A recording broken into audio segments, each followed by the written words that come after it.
नमस्ते सभी को, नमस्ते। और हमारी विसर्ग संधि चल रही है, उसमें आपके 5-6 नियम तक हो गए हैं और आज हमारा 7वां नियम है। बहुत ही सरल नियम है, लेकिन जो 8वां नियम है वो आपको बहुत ज़्यादा ध्यान से पढ़ना है, बहुत ज़्यादा काम आने वाला है। तो अब हम वीडियो को स्टार्ट करते हैं और चलते हैं विसर्ग संधि की ओर। नियम नंबर 7 है हमारा। सबसे पहले आज हम पढ़ते हैं नियम नंबर 7। विसर्ग के साथ, ध्यान देना है, विसर्ग के साथ स के मेल पर विसर्ग के स्थान पर स हो जाता है। ये ध्यान देना है। देखो विसर्ग है, ठीक है, के साथ, इसका मतलब यहाँ पर विसर्ग है प्लस में स है, तो इस वाले विसर्ग के स्थान पर स हो जाएगा। और ये ध्यान रखना है, हलंत वाला स बनेगा। तो विसर्ग के साथ हो गया ये स है, के मेल पर विसर्ग के स्थान पर, इस वाले विसर्ग के स्थान पर स हो जाएगा। और ये आपको ध्यान रखना है कि हलंत वाला स ही होगा, पूरा स मत कर देना। अगर पूरा स करोगे तो नियम गलत बन जाएगा और उदाहरण भी गलत बनेगा। तो ये आपको ध्यान देना है। बहुत अच्छा सा उदाहरण है आपके सामने और इन उदाहरण के अलावा आपको मिलेंगे भी नहीं कुछ ढूंढने के लिए। तो हम इसके उदाहरण की ओर चलते हैं। निहि प्लस संदेह। देखो ध्यान देना, नियम लग रहे हैं ना सारे। विसर्ग के साथ, ये विसर्ग रहा, से आ रहा है, से के मेल पर विसर्ग के स्थान पर, अब इस वाले विसर्ग के स्थान पर से हो जाएगा। निहि प्लस संदेह निस्संदेह। और निस्संदेह बनता है, वो आएगा आपका संस्कृत की संधियों में, जब हमारा विसर्ग का विसर्ग ही रहता है, बदलता नहीं है। वो हम संस्कृत की संधियों में पढ़ेंगे। हिंदी में तो यही है, दुह प्लस स्वप्न दुस्वप्न। देखो है ना विसर्ग, विसर्ग के बाद से आ रहा है।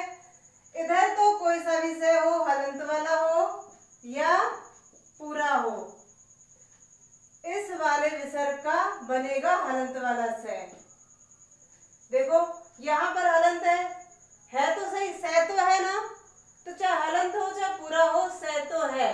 तो इस वाले विसर्ग का आधा से बन जाएगा, हलंत वाला से बन जाएगा। तो अब ये आगे दोनों आधे आधे, दुस्वप्न दुस्वप्न। दुह प्लस साहस, विसर्ग का आधा से बन गया दुस्साहस। निहि प्लस स्वार्थ निस्वार्थ। देखो यहाँ पर भी से है, जब आपके से आधे आते हैं प्लस के बाद में हलंत वाला आ रहा है, स्वार्थ में से आधा है, या इसका मतलब वो हलंत वाला है, तो आपको गलती नहीं करनी है, दोनों ही हलंत वाले आएंगे, क्योंकि वो तो पहले से ही आया है। और यहाँ पर विसर्ग का बनेगा, तो विसर्ग का बनकर ये भी हलंत का बनेगा, तो दोनों आधे आधे हो गए। निस्वार्थ। निहि प्लस संतान, विसर्ग आ रहा है, प्लस में से है, निस्संतान। क्या बना? निस्संतान। से का बन गया, इस विसर्ग का बन गया से की वजह से स, निस्संतान। पुनः प्लस स्मरण। देखो विसर्ग आ रहा है, इस वाले से की वजह से इस विसर्ग का ये बन गया से, तो दोनों आधे से आ रहे हैं, ये ध्यान देना है। पुनस्मरण पुनस्मरण।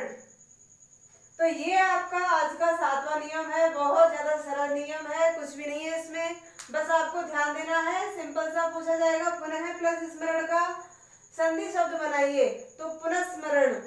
दुह प्लस स्वप्न का दुस्वप्न, निहि प्लस स्वार्थ का निस्वार्थ।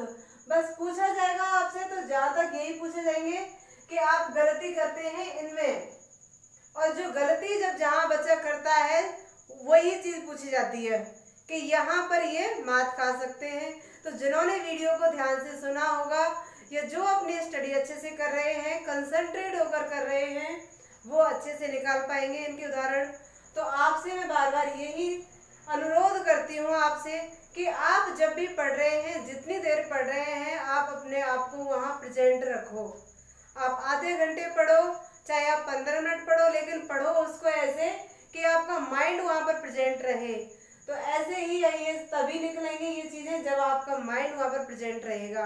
भीड़ में बहुत सारे बच्चे हैं, बहुत सारे, हर कंपटीशन में बच्चे मिल जाएंगे आपको, लेकिन निकलता वही आगे है जो अपने आप को झोंक देता है, अपने आप को सीमित कर लेता है अपनी पढ़ाई के प्रति, सिर्फ और सिर्फ उसका टारगेट जो होता है वो मिलता है फिर उसको। तो अब हमारा अगला नियम नंबर 8 आ गया है, जो बहुत ज़्यादा इम्पोर्टेंट होने वाला है और बहुत ज़्यादा, अब ये कुछ ऐसा आएगा जैसे इसमें विज्ञान पढ़ रहे हैं, ऐसा लगेगा आज आपको विज्ञान पढ़ रहे हैं, लेकिन है ये संधि है और बहुत बढ़िया नियम है और इनमें से अक्सर सवाल पूछे जाते हैं। तो ये आज हम पढ़ शुरू करते हैं। यदि विसर्ग के पहले, ये ध्यान देना है, विसर्ग के पहले, विसर्ग लग रहा है इससे भी पहले, यदि विसर्ग के पहले वाले वर्ड में ह्रस्व स्वर हो गए ये ई और उ, ह्रस्व स्वर वैसे तो 4 है हिंदी में, अ ई उ री, आपको कराए थे सबसे पहले वर्णमाला में ह्रस्व स्वर 4 हैं, तो अ ई उ री, लेकिन यहाँ पर इन दो की बात की है, ई की और उ की। यदि विसर्ग के पहले वाले वर्ड में ह्रस्व स्वर ई अथवा उ, ई हो अथवा उ हो, तथा विसर्ग के बाद र हो, र रस्सी, तो संधि होने पर विसर्ग का लोप हो जाएगा, मतलब संधि होगी जब हमारे विसर्ग तो खत्म हो जाएगा। और ये जो है ई उ, ये ह्रस्व स्वर है, ये दीर्घ हो जाएंगे, तो ई का ह्रस्व स्वर, ई तो ह्रस्व है, इसका दीर्घ हो जाएगा ई, ये वाला, और उ का ये हो जाएगा, ये दीर्घ है। और दीर्घ स्वर कितने हैं आप कमेंट करके आंसर देंगे। ह्रस्व स्वर तो मैंने बता दिया कि 4 हैं, अ ई उ री, और दीर्घ स्वर कितने हैं, ऐसे सवाल पूछते हैं, आप कमेंट करके आंसर देंगे कि दीर्घ स्वर कितने हैं, क्योंकि आपको सबसे पहले ये चीजें कराई हैं तो आप देंगे ध्यान। तो ये चीज आपको अभी हम सीखते हैं, इसको बहुत अच्छे से सीखेंगे। देखो ध्यान देना है, बिल्कुल सिंपल है, विसर्ग है, प्लस में कुछ भी आए आपका इधर ध्यान देना है, यहाँ तो रह आ जाएगा, और यहाँ ई हो अथवा उ हो, तो ई का ये दीर्घ ई और दीर्घ उ, विसर्ग का लोप हो जाएगा और रह ही रहेगा, ठीक है ना, विसर्ग का लोप हो जाएगा यहाँ पे प्लस करने पर, और ई का दीर्घ ई, उ का दीर्घ उ, बस ये सिंपल सा फंडा है इसमें। और अब आपको सवाल कैसे पूछे जाते हैं ये तरीका समझाएंगे। तो इसका उदाहरण आ गया, दुह प्लस राज, नोट करना बहुत इंपॉर्टेंट सवाल है, दुह प्लस राज, विसर्ग आ रहा है, नियम लग रहा है ई हो अथवा उ हो, तो उ आ रहा है ह्रस्व है और र आ रहा है राज का, ई और उ बाद में र अगर आता है तो इस ह्रस्व का दीर्घ हो जाएगा, दुह प्लस राज दुराज, इस तरह से बनता है दुराज। और संधि विच्छेद पूछा जाएगा आपसे तो आप निकाल ही नहीं पाओगे तब जब तक कि आपको इस नियम का नहीं पता। दुराज शब्द आ गया, अब आप भटकते रह जाएंगे कि दुराज में संधि क्या हो रही है, ये तो खुद ही एक शब्द है, और खुद ही एक शब्द है तो इसमें तो संधि बनी नहीं रही। अब आपको अगर मैं ये शब्द आप नहीं पढ़ते और मैं अगर दे देती दुराज में संधि क्या है, तो क्या आप निकाल पाते?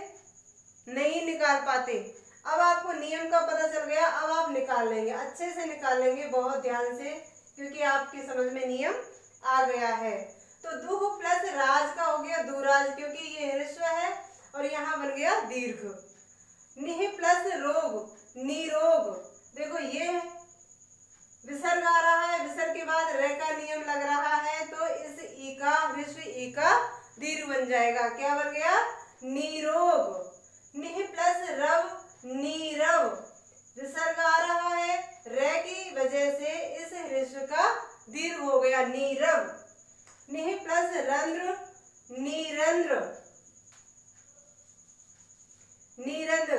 आपको क्या करना है, र की वजह से विसर्ग के बाद प्लस में जो र आ रहा है उसकी वजह से ह्रस्व का दीर्घ कर देना है। निह प्लस रस, नीरस।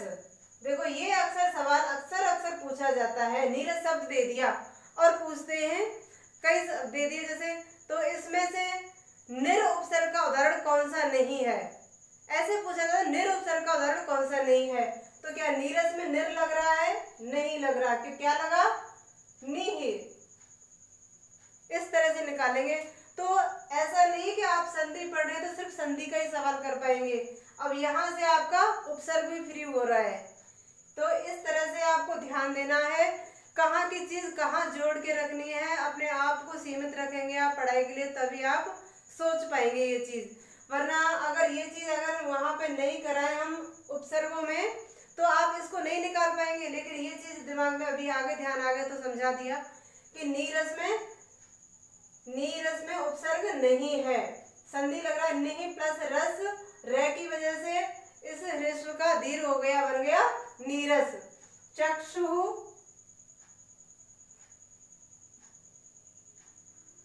रे आ रहा है, विसर्ग का लोप हो जाएगा, दीर्घ हो जाएगा इसका ऊ का, तो चक्षु रोग। सब में विसर्ग का लोप हो रहा है। दुह प्लस रम्य, रे की वजह से इसका दीर्घ हो गया दुरम्य। निहि प्लस रज, नीरज। ये भी पूछा जाता है वही नीरज की तरह कि इसमें क्या नियम वो उपसर्ग है क्या, तो नहीं है उपसर्ग। तो ये चीज आपको ध्यान देनी है, विसर्ग की वजह से विसर्ग की संधि है। और संधि भी पूछी जाएगी, अब आप निकाल ही नहीं पाओगे कि इसमें संधि कौन सी है। ऐसे लग रहा है नीरज एक खुद ही शब्द है जो कमल का पर्यायवाची है। पर्यायवाची तो पता है आपको, लेकिन संधि का नियम नहीं पता, तो आप नहीं निकाल पाएंगे, नहीं निकाल पाएंगे अगर आप वीडियो ध्यान से नहीं सुनेंगे। आप पढ़ रहे हैं, वीडियो स्किप करके नहीं पढ़े, अच्छे से पढ़े वीडियो को ध्यान से, आपको लास्ट तक अच्छी अच्छी चीजें समझाई जाती हैं। तो नीरज में संधि हो गई निहि प्लस रज, नीरज। निहि प्लस रस, नीरस। तो विसर्ग का हो गया लोप, रे की वजह से इसका हो गया दीर्घ, ये हो गया दीर्घ।